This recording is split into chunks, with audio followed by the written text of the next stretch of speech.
In the late 60s and 70s, North Richmond was known as Dodge City. We out-rivaled East Palo Alto with the number of murders per capita, and we were known as #1 in this country at that time. Back in the 70s, there was a downturn in what people felt was a safe environment there. There was a lot of crime or drug dealing or gang activity. One of the things I found that was really disturbing was the way individuals that were born here in North Richmond had families in Central and families in the South Side, and they decided to have feuds. And you never knew when gunfire would actually start.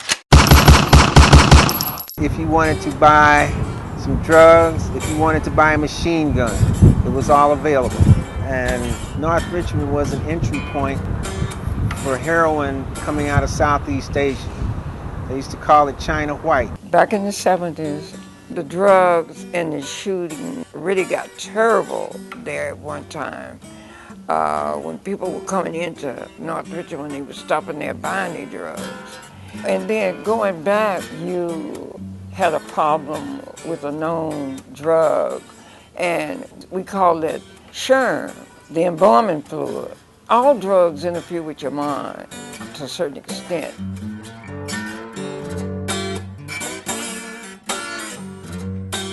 But the Sherm really had you gone.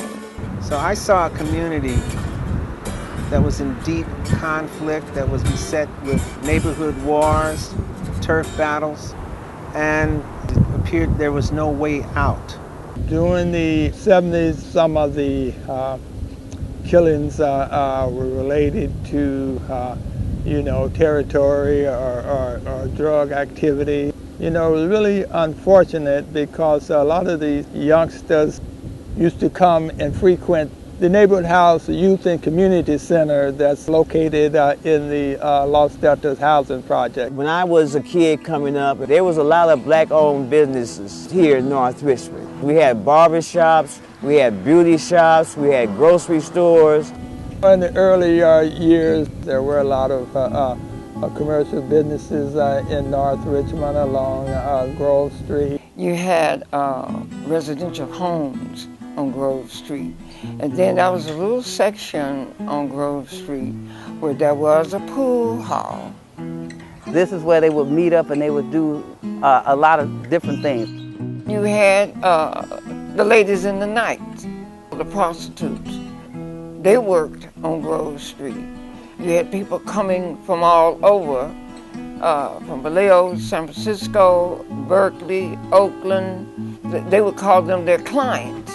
The people in the neighborhood where I grew up on the south side of Richmond said there was a lot of gambling out in North Richmond too, and that the sheriff was involved in the gambling. In those days, we called them gambling shacks on Grove. The sheriff's department, they knew that they gambled there, and they would do it just like they would do it at a crack house. They would raid it every now and then.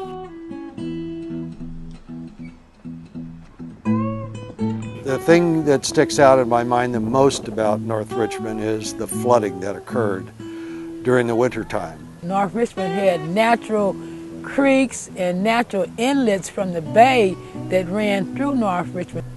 And at least every other year, North Richmond was in 1 foot to 2 feet of water.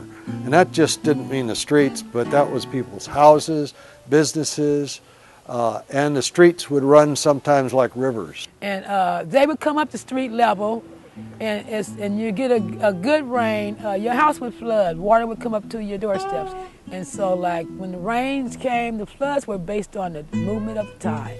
The Board of Supervisors were in control of the flood control district.